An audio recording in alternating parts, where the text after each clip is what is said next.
Patrick Oliveira.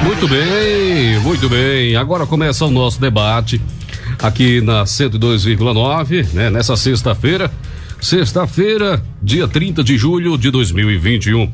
Hoje meu convidado é o jornalista, historiador, parece que ele é amante do cangaço. Ele gosta do cangaço. Zé Roberto. Bom dia, meu santo. Bom dia, Patrick. Bom dia você que está ligado ali na Rádio Papacaça. Um forte abraço a todos. Agradecer ao amigo Tiago Padilha pelo convite para ter um papo hoje aqui sobre o cangaço, que representou o cangaço no Nordeste brasileiro.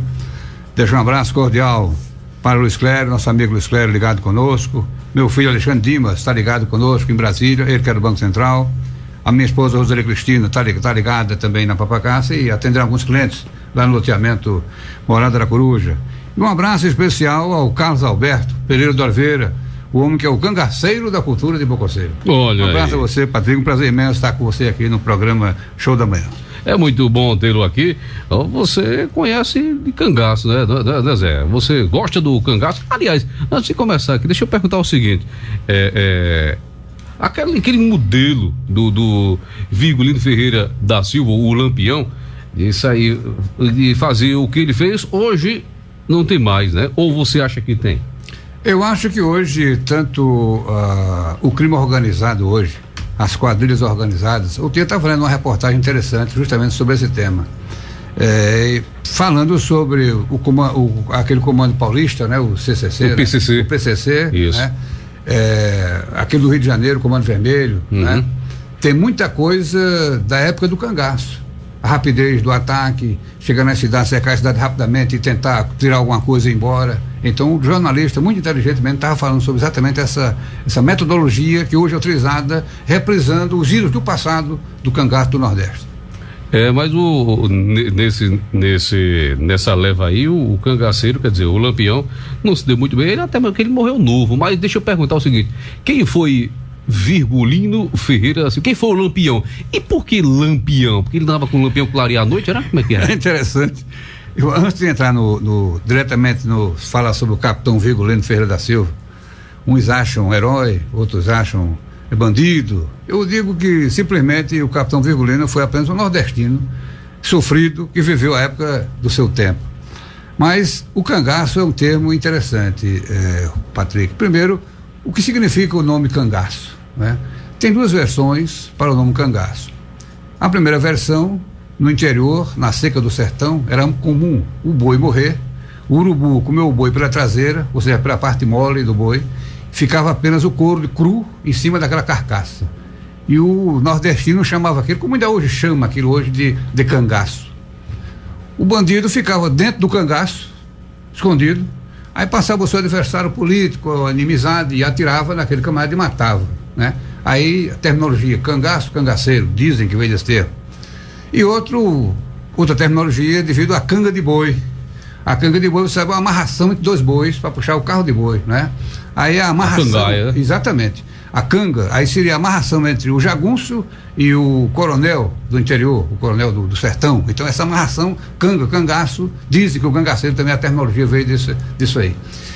Antes de falar em Lampião, é importante você falar sobre os principais cangaceiros do Nordeste. Porque antes de Lampião ser o mito que hoje, ou enfim, o que aconteceu, que terminou sendo para o Nordeste, primeiro bandido cangaceiro nós tivemos o Cabeleira.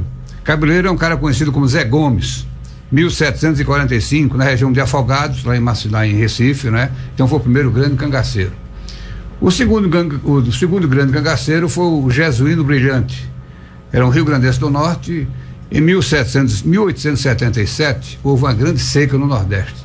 Para o amigo ter uma ideia, só no estado do Ceará morreram em torno de 30 mil pessoas de fome e sede. E Pedro II mandou navios com mantimentos, né? Feijão, charque, enfim, mantimentos para o Nordeste, farinha. Esses mantimentos chegavam no Recife, chegavam em Maceió, chegavam nos principais portos aqui da região.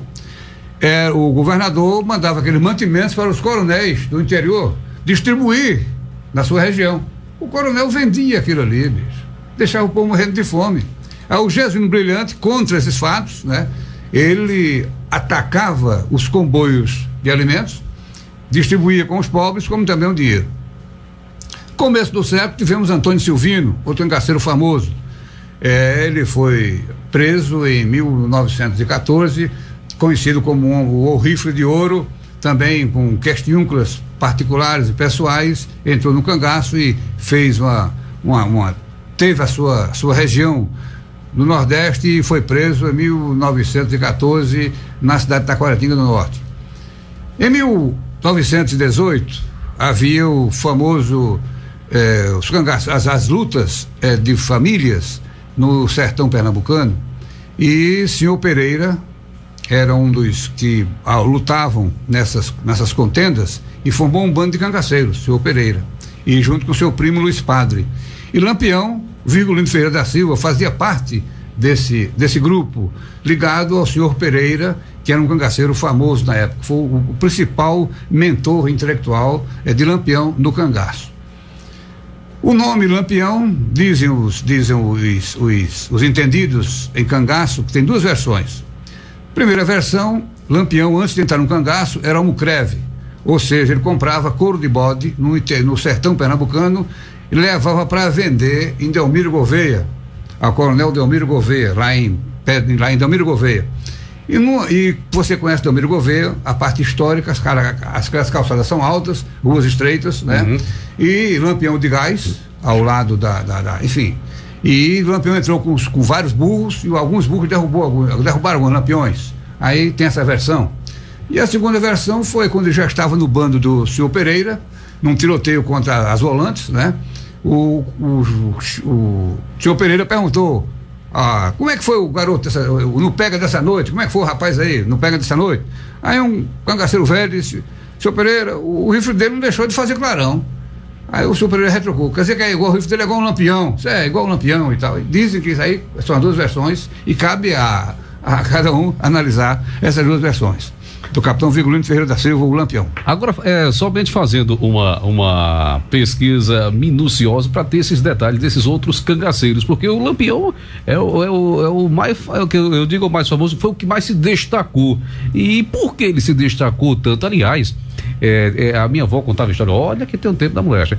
A minha avó contava a história que ele chegava a fazer o que ele gostava de fazer, enfim, invadia a casa das pessoas e pedia comida. Aí minha avó disse, na época, que Deus a tenha um bom lugar, se ela fez coisa boa. Aí ele disse que chegou assim, aí ele, os capangas dele e tal, disse: me faça aí um cozinhado, acho que foi uma galinha ou qualquer coisa assim. E a véia pegou e preparou lá e tal, e esqueceu de colocar o sal. Aí esqueceu de colocar o sal, aí o caboclo, todo mundo comeu, ninguém disse nada, aí o jagunço lá dele disse: tá faltando o sal. Ele empurrou a mão do pé da orelha e disse: rapaz, você tá comendo aqui, ainda tá exigindo sal? Aí botou o caboclo pra fora. Você já ouviu esse relato? Os principais livros sobre Lampião.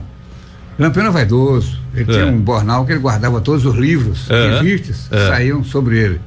E esse episódio é um episódio interessante, e os livros de Lampião falam muito desse episódio, né? Só que ele não deixou, apenas ele não deu um tapa no camarada. Uhum. Ele perguntou à dona da casa: ô minha comadre, a senhora tem sal aí? Tem, capitão, tem sal aqui. Traga, por favor, o rapaz daqui, ele gosta muito de sal. Pronto, o cara comeu 1 quilo de sal, não tinha outra alternativa de morrer, né? Então ele matou o cara comendo sal, isso é um fato verídico. Pois é. Caso de Lampião invadir fazendas, invadir casas para comer, a gente tem que ter uma certa ressalva, porque Lampião, ele só perseguia os inimigos. Agora você não poderia de jeito nenhum dedurá-lo. Por exemplo, e o nordestino, o sertanejo, Patrick, ele ficava numa situação altamente difícil. Você imagine no sertão pernambucano, naquela região, ou ainda hoje é difícil acesso, imagina 83 anos atrás, né? O avolante chegava numa casinha daquela do interior, pressionava: você viu o Lampião, passou o cangaceiro por aqui? Não, passou, não, eu soube que ele passou em Rua Nova, ele passou ali perto de Palmeira, pronto. Isso aí não sei como chegava no ouvido do Lampião. Aquela família, se ele contasse o cara, ele massacrava ele e a família. Tem um caso interessante no livro de Ranulfo Prata e outros livros de historiadores aí, que fala do massacre da família Salinas. Família Salinas é uma família de nordestinos, baianos, né?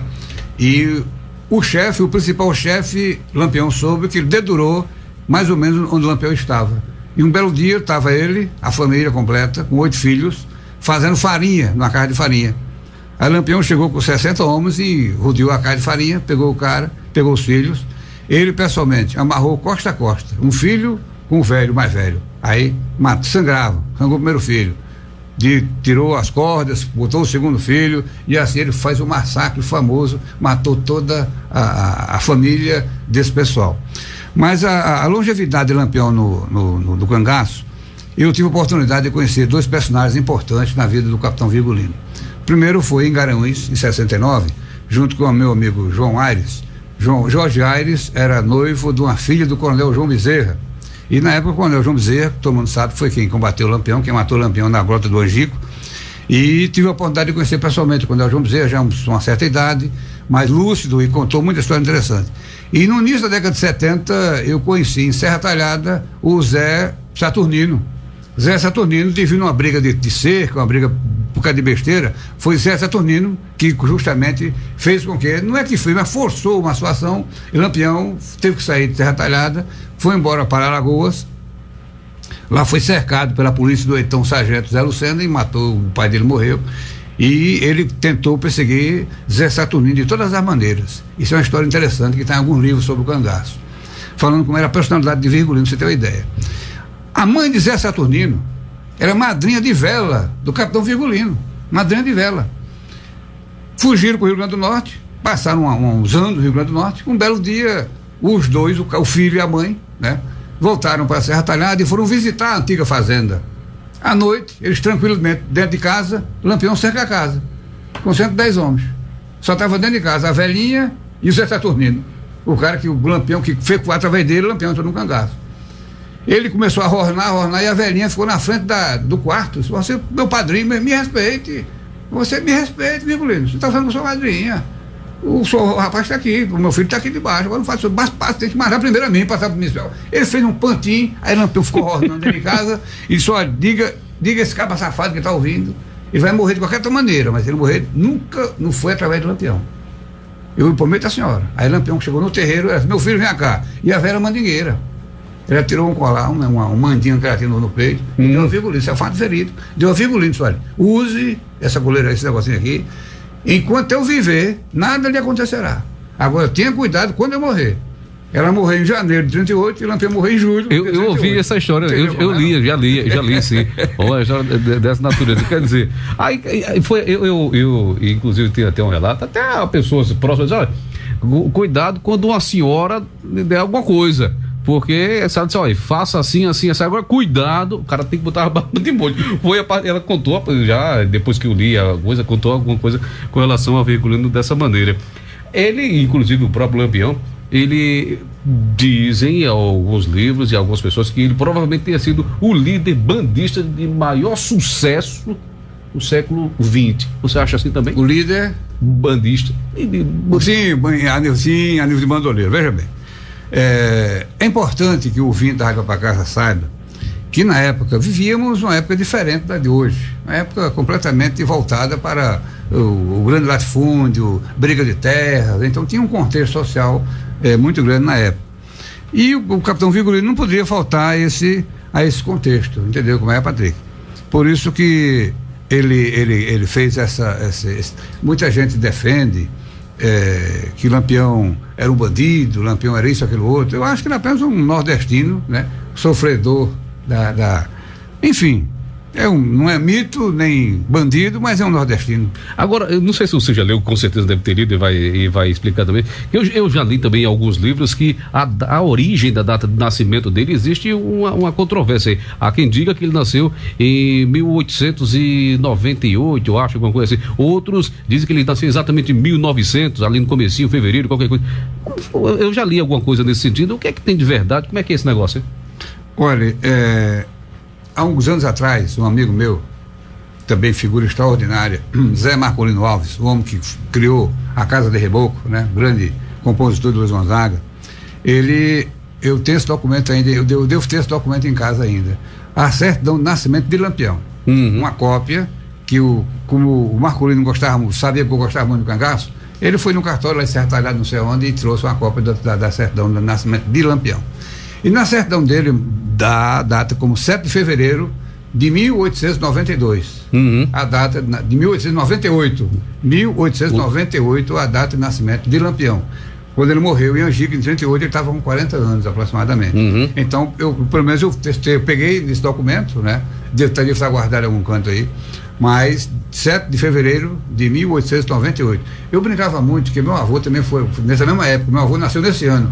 Eu brincava muito com isso. Meu avô só foi amigo de Lampião, colega de infância. Eu brincava muito com meu avô que nasceu aqui em Quebrangulo, né? Eu brincava muito com ele sobre isso aí. Então, nesse caso, 7 de fevereiro, o que os livros contam, 4 de junho. 4... tem várias alternâncias, mas como eu vi na certidão, 7 de fevereiro de 1898, eu acho que deve ser a certidão, a data certa, a data exata, né? Estamos falando sobre Lampião. Ele passou quanto tempo do cangaço?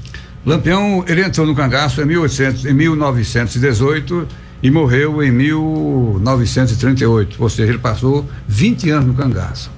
Há muita gente pergunta, mas como é que o Lampião passou esse tempo todo no cangaço? Primeiro, um ponto importante, a polícia não tinha, como é que se diz? Não havia por que a polícia acabar com o Lampião, porque simplesmente era um grande negócio para a polícia.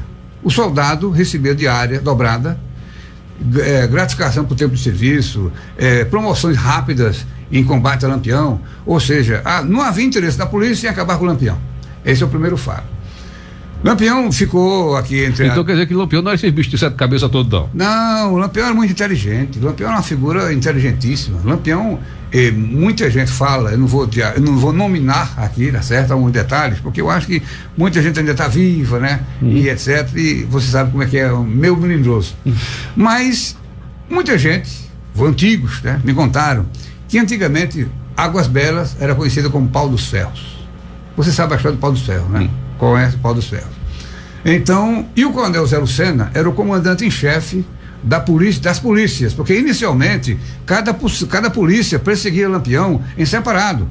A polícia, ele entrava em Sergipe, você nunca tinha brigado com ninguém da polícia de Sergipe, ele entrava em Sergipe, em Capela, rodava o Sergipe todo, ninguém mexia com ele. Então, o governo começou a sentir que devia haver uma centralização de comando.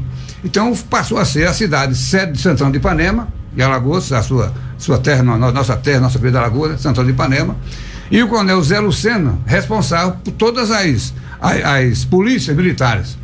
E dizem que algumas vezes Lampião chegou a conversar com o coronel Zé Lucena, tomando vinho, né, lá numa fazenda do conhecido nosso, lá em Águas Belas, né?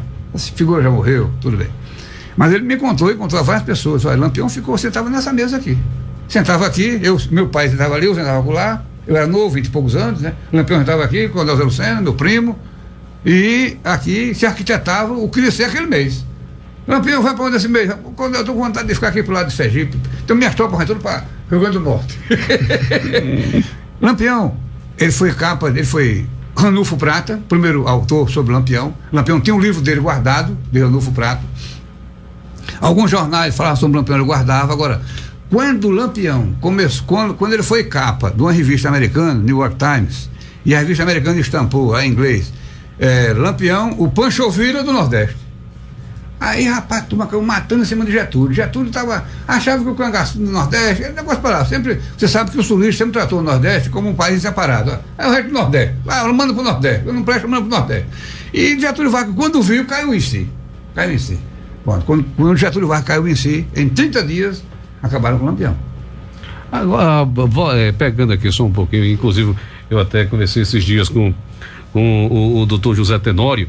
Grande homem, um abraço a você, Zé, deve estar ligado conosco. Pronto, e como foi essa história? Que diz que o Padre Cícero foi coiteiro de Lampião, quer dizer, escondeu o Lampião. Não, eu não diria que Padre Cícero foi coiteiro de Lampião.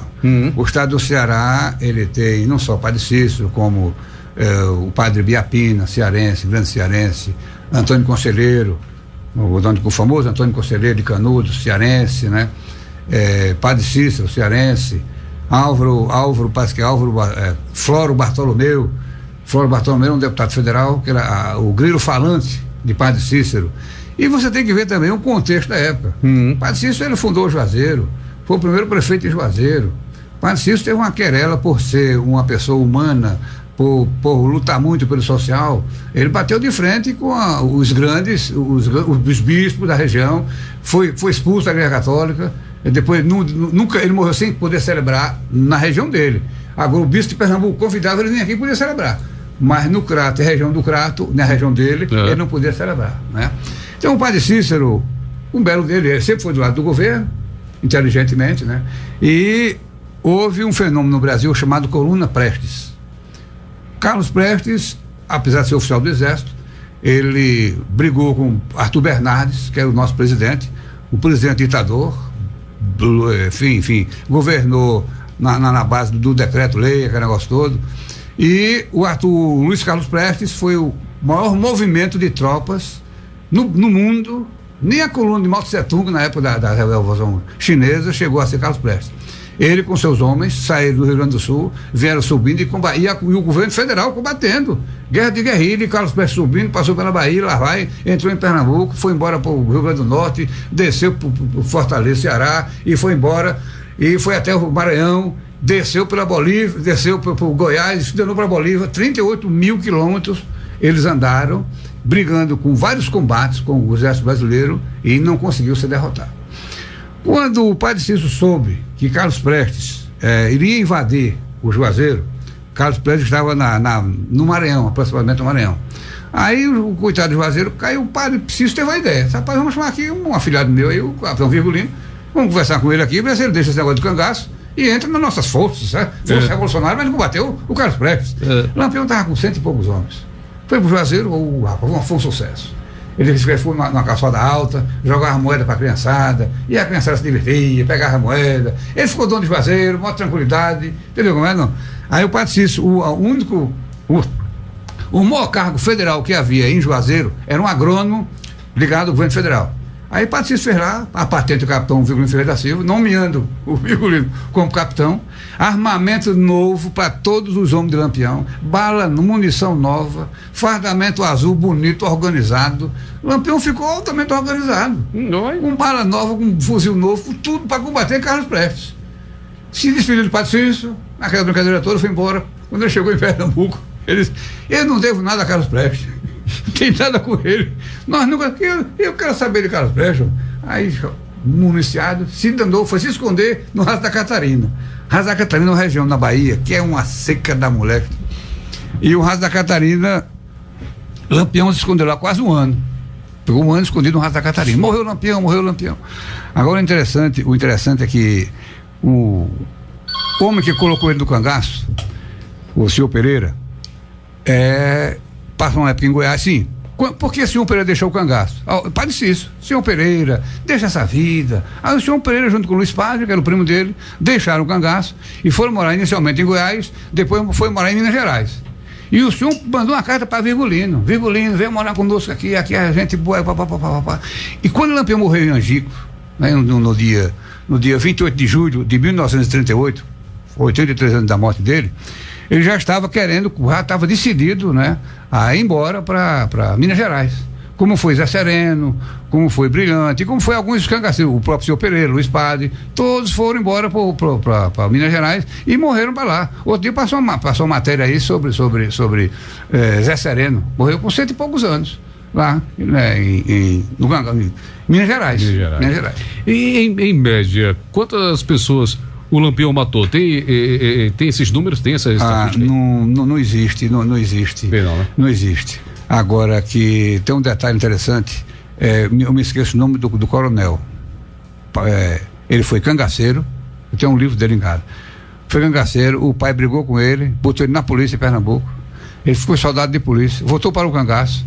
Aí o pai dele levou ele para São Paulo, ele entrou na Polícia Paulista, terminou como coronel da Polícia Paulista. Então é interessante a história dessa pessoa. Outra pessoa também interessante, se você entrar na internet aí, falando sobre as histórias do Lampião, enfim, você vai ver a história do coronel Zé Rufino, onde ele fala muito sobre Lampião, ele fala sobre como ele matou o Corisco, enfim, era uma época, né? Lampião foi morto em Angicos, inclusive eu tenho a relação aqui dos cabras que morreram em Angico. Em Angico, muita gente fugiu, né? Porque no combate muita gente fugiu, mas morreu. Em Angico, além de Lampião, Maria Bonita morreu também em Angico. Diz que Maria Bonita, antes de morrer, foi degolada, não tinha morrido ainda, estava nos esterdores, aí foi degolada, né? Também morreram Alecrim, Colchete, Elétrico, Anedina, Luiz Pedro, Marcela, Mergulhão, Moeda e Quinta-feira. Eu vou chamar aqui a atenção um pouco sobre a história de Luiz Pedro. Luiz Pedro foi um cangaceiro de uma boa cultura. Na época ele já tinha padre ginasial, enfim, é um cara, uma boa cultura. E por questão política, enfim, ele entrou no cangaço. E Lampião, no cangaço, Lampião tinha alguns irmãos. Tinha Virgulino, Antônio, Livino, Ezequiel e João. Eram 5 irmãos. Desses 5 irmãos, apenas João Ferreira da Silva não entrou no cangaço. Os demais entraram no cangaço. Um detalhe interessante, Patrick, muita gente conhece apenas a história de Lampião no sertão pernambucano. Mas Lampião tinha raízes fortes em Bom Conselho. Lampião tinha aqui o coronel Zé Abílio, com o homem da sua confiança, e em Princesa Isabel, na Paraíba, o coronel Zé Pereira. Eram 2 coronéis aqui na região que tomavam conta de Lampião. Na década de 23, ou 1923, 24 aproximadamente, o coronel Zé Abílio, aqui em Bom Conselho, recebeu toda a família de Lampião, levou para sua fazenda, aqui perto. Lampião assistiu vários filmes no Cine Rex, aqui em Bom Conselho. Uma das oportunidades, ele estava com o olho sangrando, com o olho lacrimejando, que era cego de um olho. O coronel Zezé Abílio fez com que ele fosse ao Recife. Então, foi ao Recife, com um chapéu de Panamá, vestido de branco. Isso quem conta essa história é um escritor de Garanhuns, Antônio Vilela, se não me falha a memória, que ele fala sobre essa região. Aí Lampião foi, conheceu o Recife, andou de bonde, conheceu a praia. Aí pediu ao coronel Zé Abílio, Zezé, para conhecer o quartel do Derby, a polícia, rapaz. Aí Lampião passou com o coronel da frente da polícia. Aí o coronel perguntou: Virgulino, já pensou gritar aqui? Aqui tá Lampião. Isso é, coronel, ia ser preso. Agora marcamos para chegar em Garanhuns quando? No trem que chega em Garanhuns às 5 da tarde. Coronel, se eu não chegar nesse trem, Bom Conselho, a sua família, fazenda, vai ser tudo depredado. Não, capitão, tô brincando. Que brincadeira, capitão. Brincadeirinha. Ô Zé, e como foi que ele conheceu a Maria Déia? Como foi que ele conseguiu conhecer a Maria Bonita? Maria Bonita não, do cangaceiro, né? O interessante é que muita gente, inclusive a Rede Globo, né, anos atrás fez um seriado, Maria Bonita, Lampião e Maria Bonita, né? Maria Bonita tem, inclusive, ela pegando em armas e lutando. Maria Bonita nunca pegou num fuzil. Ela tem um revólver 32 que ela usava por questão até da sua indumentária, mas ela nunca pegou num fuzil, nunca foi a combate. Dadá de Corisco combatia, Sila, mulher Zé Sereno, era combatente de frente. Agora ela não lembrava da coisa séria, mas as demais. De onde? Essas mulheres eram de onde? A mulher alagoana, Sérgio Pernambucana. Então, Maria Gomes de Oliveira era conhecida como a Maria Bonita, Maria, né? Bonita. Ela nasceu em Malhada da Caiçara, lá na Bahia. Sempre teve uma paixão platônica por Lampião. Foi casado com Zé Diné, era um barbeiro, né? Era com 19 anos. Lampião foi visitá-la e levou. Ela foi embora, né? Filha do E o Luiz Pereira, o senhor Pereira disse: rapaz, foi, não gosta de mulher no cangaço, que cria problema. Um detalhe interessante: a mulher no cangaço, com exceção de umas 2 ou 3 que brigavam de frente, mas a maioria, a única função era servir de amor ao cangaceiro. Não cozinhava, a mulher não cozinhava no cangaço, a mulher não costurava. Todos esses serviços, botava água, tudo era por conta dos cangaceiros. A mulher só fazia a questão do amor, de ajeitar o cangaceiro, à noite, para aconchegar o cangaceiro, mas nenhum serviço pesado, nada era sozinho. Tá vendo? Com exceção de 2 ou 3 que brigavam em frente no combate, entendeu como é? Mas as demais viviam só para o amor. Era a mulher do cangaço. Aqui, tá vendo? E são historiadores que falam, não sou não. Tô conversando com o Zé Roberto, o historiador jornalista, falando sobre a história de Lampião e Maria Bonita. Inclusive, esse nome Maria Bonita, disse que quem colocou foi a imprensa. Você viu isso? Maria Bonita era conhecida como Maria Déia ou Maria de Lampião. Ela não tinha. Agora, após a sua morte, a imprensa, por ser bonita, não é assim? Mas era bonita mesmo? Rapaz, olha, eu tenho. Se você entrar aí nas imagens de Lampião. Eu vou até pegar aqui. Aí você vai avaliar comigo. Você vai encontrar. Você vai encontrar uma série de imagens de Lampião. Aí você vai. Feito por Benjamin Abraão. Benjamin Abraão foi um sírio, foi sírio. eu rodava Pernambuco e teve a feliz ideia de passar uns tempos no cangaço filmando o Lampião. Em quase 1936. Essa aqui é a Maria Bonita, vê se essa aí é a Maria Bonita. Você tá com cara de Maria Bonita, isso aí ou tá Maria mais ou menos? Troca o óculos, veja aí. Essa é a Luísa Tomé. Essa é a Maria Bonita da novela da Globo. Essa Maria Bonita é bonita do Luísa Tomé. Pronto, essa Luísa Tomé, que interpretou Maria Bonita no seriado da Globo, tem uma parte que Lampião vai visitar a filha e ela fica chefiando a volante e combate com Zé Rufino. Não tem nada a ver com a história. Não tem nada a ver com a história do Brasil.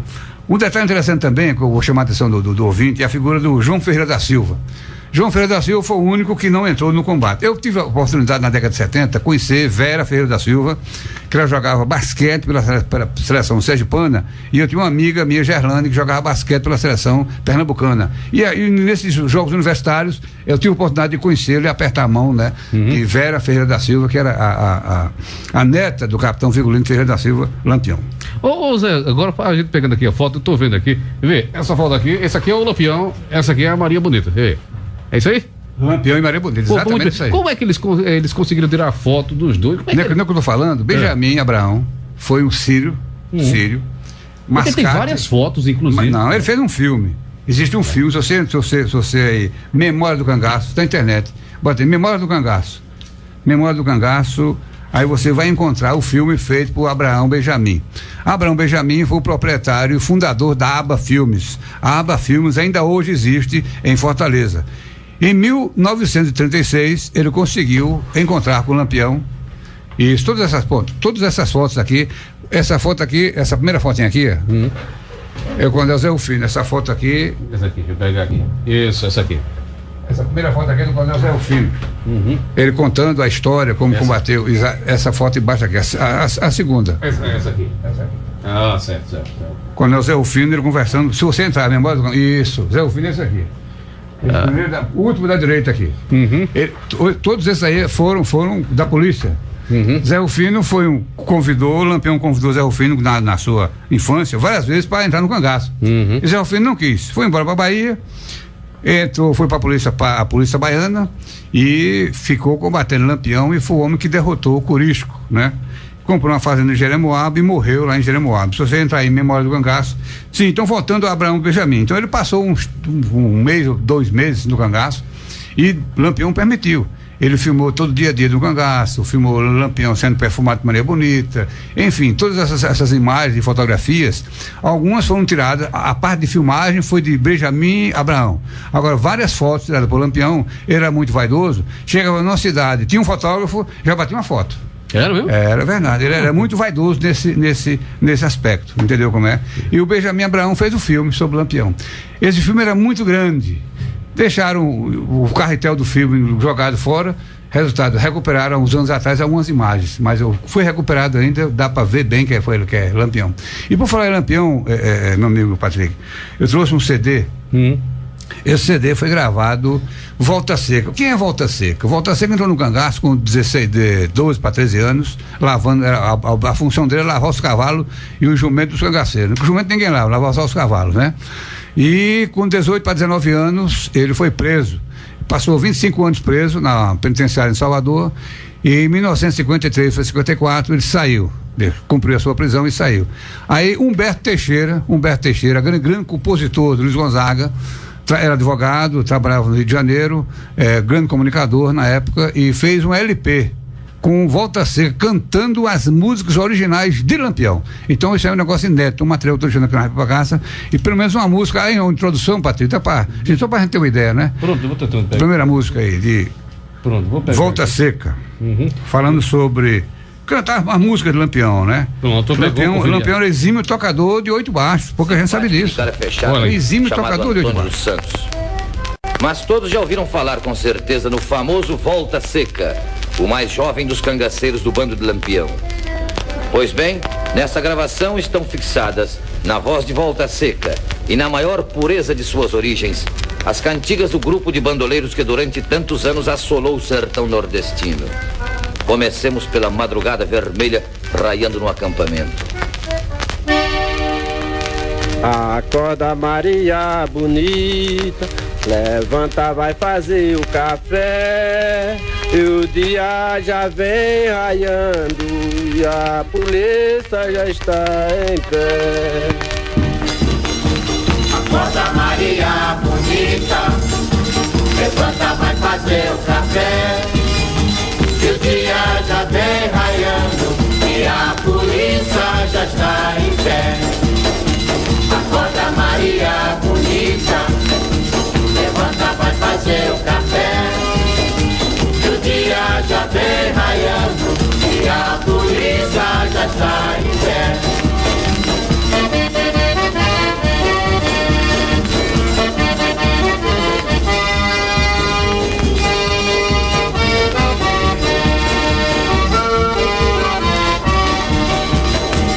Acorda Maria bonita, levanta, vai fazer o café. E o dia já vem raiando e a polícia já está em pé. Acorda Maria bonita, levanta, vai fazer o café.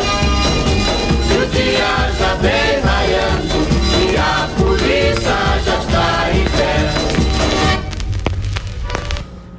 Isso aí um pouquinho Mas debaixo do gibão de couro da história, né, Zé? Inclusive esse CD é uma raridade. Esse CD, material que a gente tem, eu gosto muito do tema do cangaço, aí nós adquirimos esse CD há alguns anos atrás. Foi um presente de um tio meu, Reinaldo, né? Gostava também muito do tema e me deu de presente esse LP, é um LP ele me deu original. Depois eu perdi e recentemente eu reencontrei essas músicas pela internet.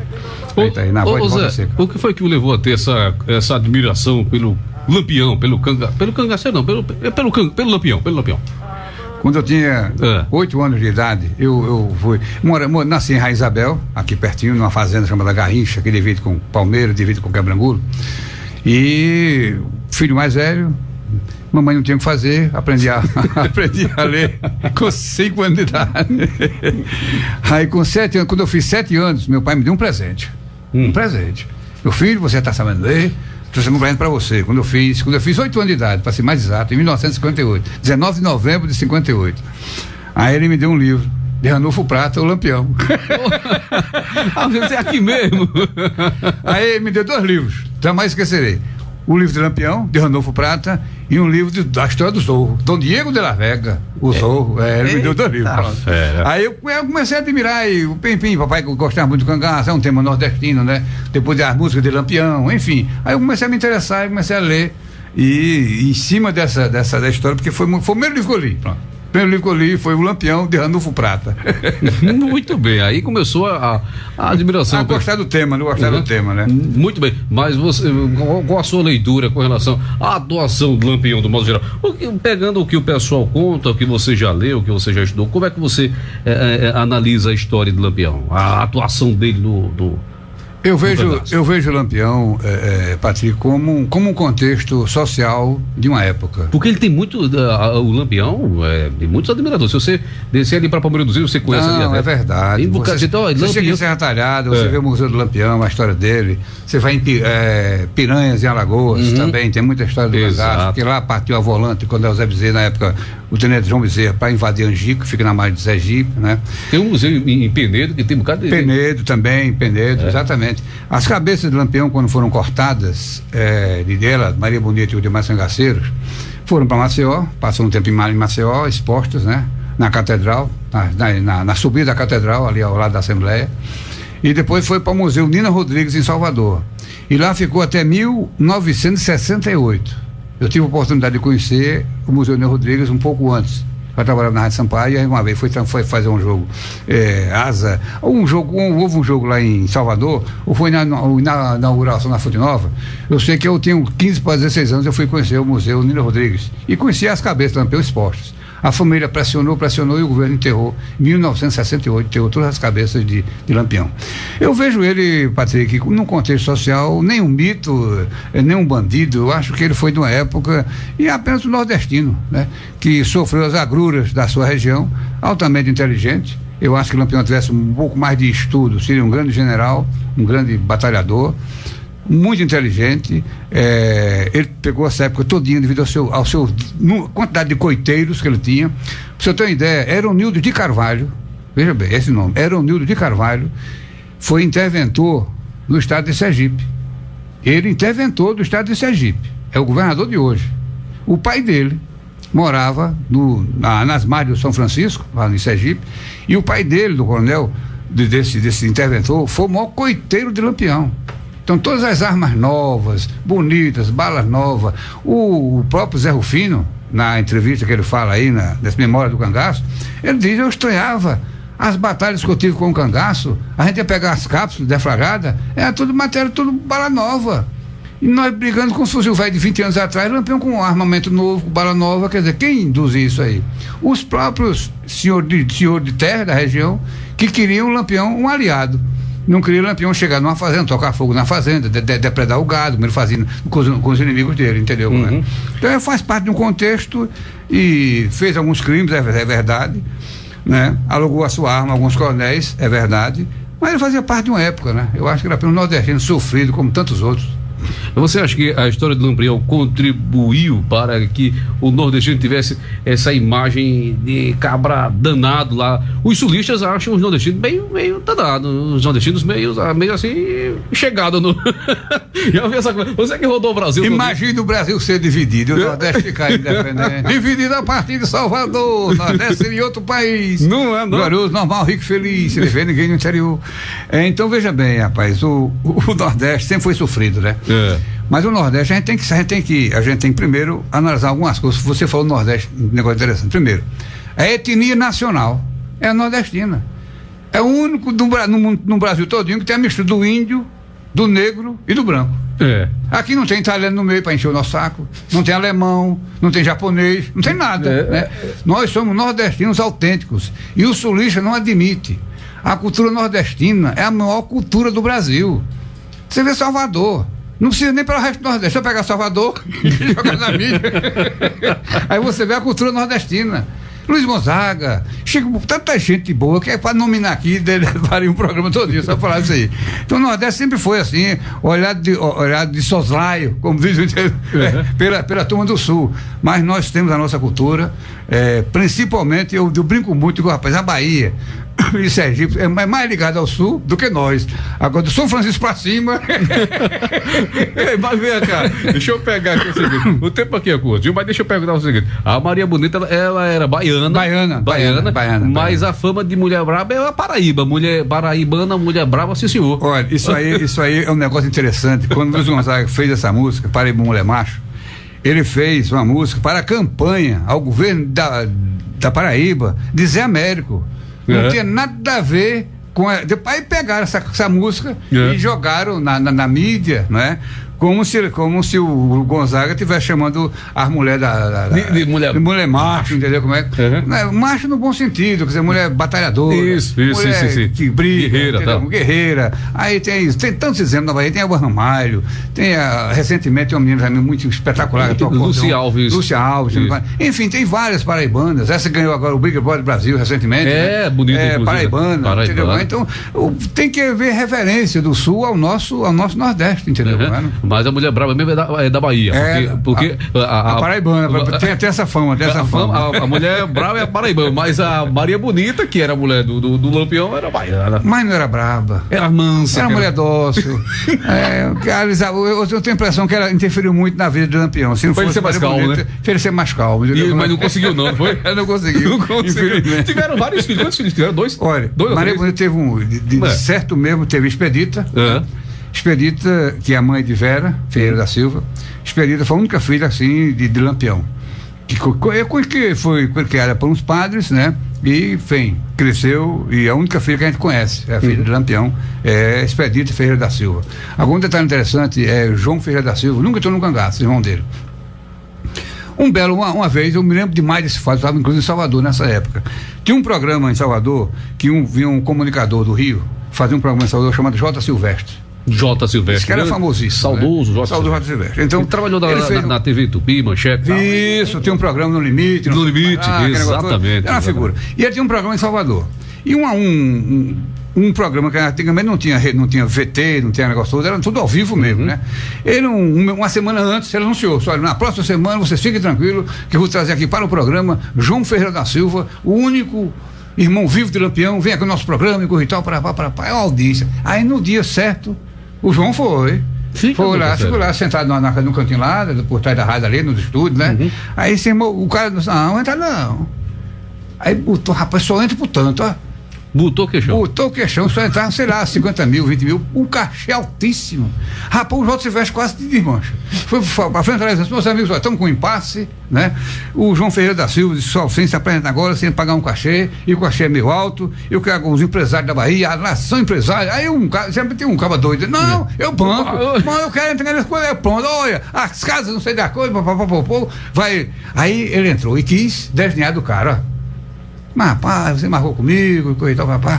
E por que você está pedindo agora um cachê para se apresentar? Aí ele respondeu, olha, quando o Roberto Carlos veio aqui, eu só paga quanto? Quando ele Cardoso, daí pro Jovem Guarda, só paga quanto? Aí, olha, Lampião, só tem um irmão vivo, sou eu. Então tem que cobrar meu cachezinho, né? Que é de lei. Isso é história verídica, é fato verídico. João Ferreira da Silva, que Deus o tenha. Deixa eu perguntar pra finalizar, o Zé Roberto. Lampião foi um herói ou foi um vilão? É aquilo que eu falo, ele foi simplesmente um nordestino. Você continua dizendo que... Dizendo isso aí, entendeu como é? Porque se você os que acham ele um vilão, os que acham ele um herói? Mas olha, cada um tem o seu pensamento, cada um tem a sua maneira de analisar, né? Agora, ele perseguia os inimigos, né? Não conseguiu matar Zé Saturnino, já expliquei aqui o motivo. Tinha um conchavo com a polícia da região, esse é fato verídico. Passou 20 anos no cangaço, porque tinha os coiteiros que tinham um poder de mando muito forte, não só o coiteiro pequeno, que arranchava ele, dava aquela galinha sem sal, que ele matou o cara do sal, enfim, que ele não chegava numa fazenda e invadia, só invadia a fazenda, tocava fogo dos inimigos, porque ele teria que ter a sua subsistência. Isso, a polícia perseguiu muito mais o nordestino sofrido do que o próprio Lampião. A polícia pressionava, batia, entendeu? Para poder, os coiteiros, poder durar quem era o capitão Vigilante Ferreira da Silva.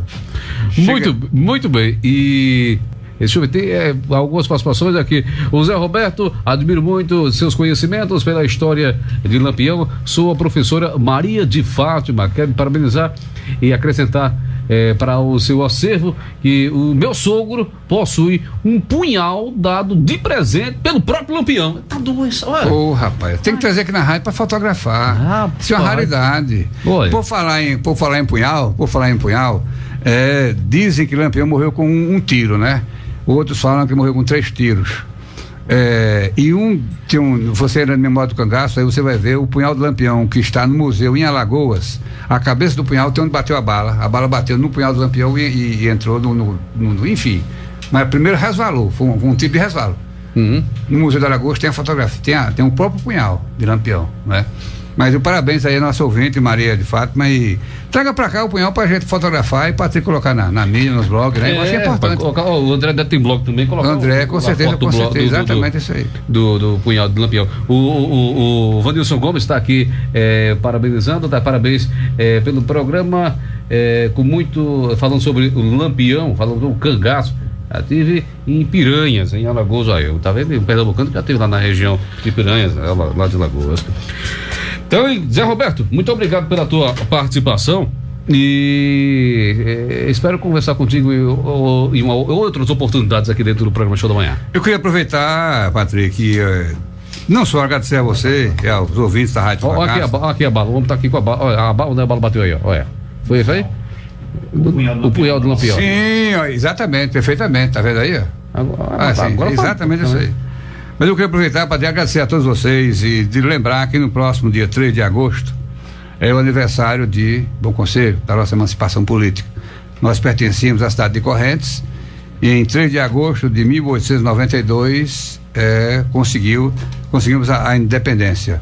Modéstia à parte, eu, Zé Roberto, fui um dos que descobriu essa data certa. Fui até a Câmara Municipal de Bom Conselho com todos os documentos necessários a presidente, porque a gente era emancipado dia 28 de dezembro. 28 de dezembro foi a posse do primeiro prefeito, né? Mas a emancipação, evidentemente, foi 3 de agosto de 1892.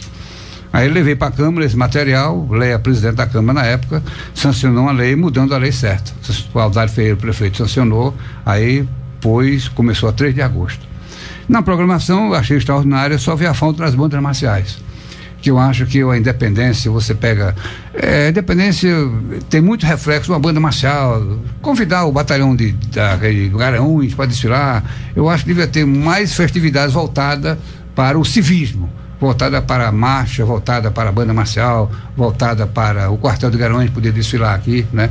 E falar-se mais sobre a independência de Bom Conselho, que a nossa história, que é tão bela, né, fosse colocada na classe, como matéria eletiva, na sala de aula, enfim, para a nossa juventude saber um pouco mais sobre a nossa história. Patrick, muito obrigado, um abraço a todos, sucesso a você. E você sabe, não troca de canal, fique ligado. Rádio Papacaça, rádio que defende a cidadania. E já tem André Neto e Zebi, daqui a pouquinho tem o Tocando Bola. A gente se fala domingo, 4 da matina, no nosso domingo de recordações. Eu aguardo você. Saúde, sorte, sucesso, muita paz e muita luz e até lá, tchau.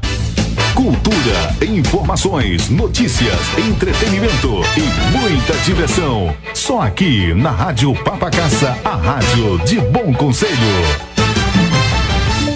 De segunda a sexta, estou com vocês aqui na sua Papacaça, com os bastidores da capital do país, o comentário e a interpretação dos fatos do Brasil e do mundo. De Brasília, Alexandre Garcia.